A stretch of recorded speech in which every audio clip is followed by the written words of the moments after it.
Shalom saudara-saudari yang dikasihi Tuhan Yesus Kristus. Saat ini kita akan merenungkan firman Tuhan dengan tema Yesus itu Tuhan, percayalah. Pada perenungan firman Tuhan saat ini kita akan membahas beberapa poin penting, yakni pertama, percaya kepada Yesus, ayat yang pertama sampai ayat yang ke-16. Ketika Yesus masuk ke Yerusalem di dekat pintu gerbang domba, ada sebuah kolam yang disebut dengan Betesda. Di serambinya berbaringlah sejumlah besar orang sakit. Yesus melihat seorang lumpuh. Yesus tahu bahwa orang tersebut telah lama dalam keadaan lumpuh. Dia telah lumpuh selama 38 tahun. Yesus menawarkan kesembuhan kepadanya. Namun orang lumpuh itu tidak yakin. Dia berkata kepada Yesus, "Tuhan, tidak ada orang yang menurunkan aku ke kolam." Dia memanggil Yesus dengan sebutan Tuhan. Dalam bahasa Yunani disebut dengan kurios yang berarti pemilik, tuan, dan Tuhan. Dia menyebut Yesus sebagai Tuhan tetapi tidak percaya dengan kuasa Yesus sebagai Tuhan. Bahkan ketika dia telah disembuhkan oleh Yesus, ia lupa berterima kasih kepada Yesus. Apalagi ketika orang-orang Yahudi menuduhnya dengan melanggar perbuatan yang dilarang pada hari Sabat karena telah mengangkat tilam. Orang lumpuh itu membela dirinya. Dia bahkan menuduh Yesus sebagai penyebab dia melakukan pelanggaran. Sungguh sebuah tindakan yang tidak terpuji. Dia bukan hanya tidak percaya kepada kuasa Yesus, tetapi juga tidak tahu berterima kasih. Dengan perbuatan yang jahat ini, apakah Yesus melupakan orang tersebut? Tidak.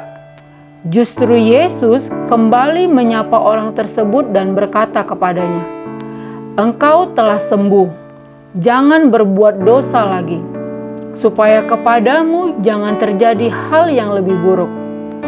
Yesus melakukan tindakan ini karena Yesus mengasihinya. Yesus mau agar orang lumpuh itu percaya kepadanya.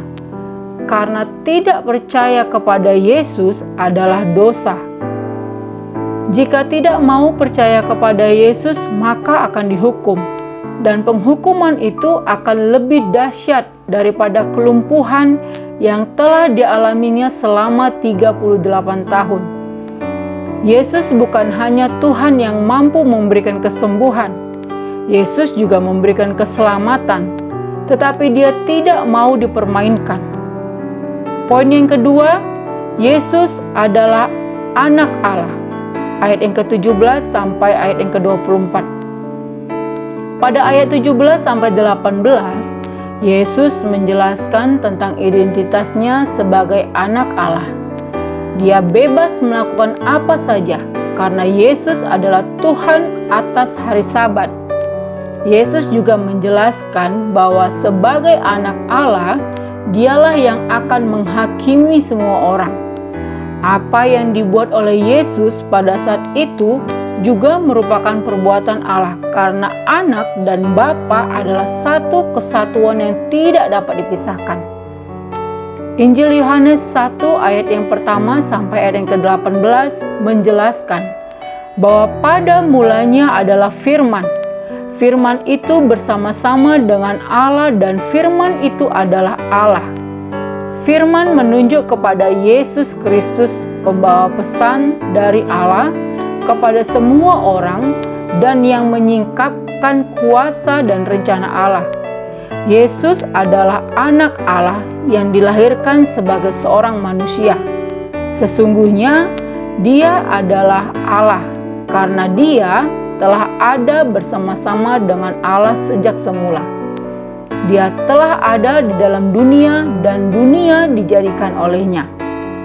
Menanggapi para pemimpin Yahudi itu, Yesus menegaskan bahwa barang siapa mendengar perkataannya dan percaya kepada Dia yang mengutus Yesus, maka orang tersebut akan mempunyai hidup yang kekal dan tidak turut dihukum. sebab ia sudah pindah dari dalam maut ke dalam hidup. Saudara-saudari yang dikasihi Tuhan Yesus Kristus, Dia adalah Alfa dan Omega. Dia yang awal dan yang akhir. Dia sanggup melakukan perkara-perkara yang ajaib dalam hidup kita, karena Dia adalah Tuhan.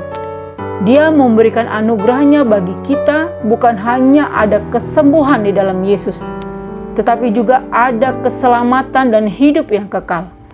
Agama boleh banyak, kepercayaan boleh banyak, namun keselamatan hanya ada di dalam Yesus Kristus.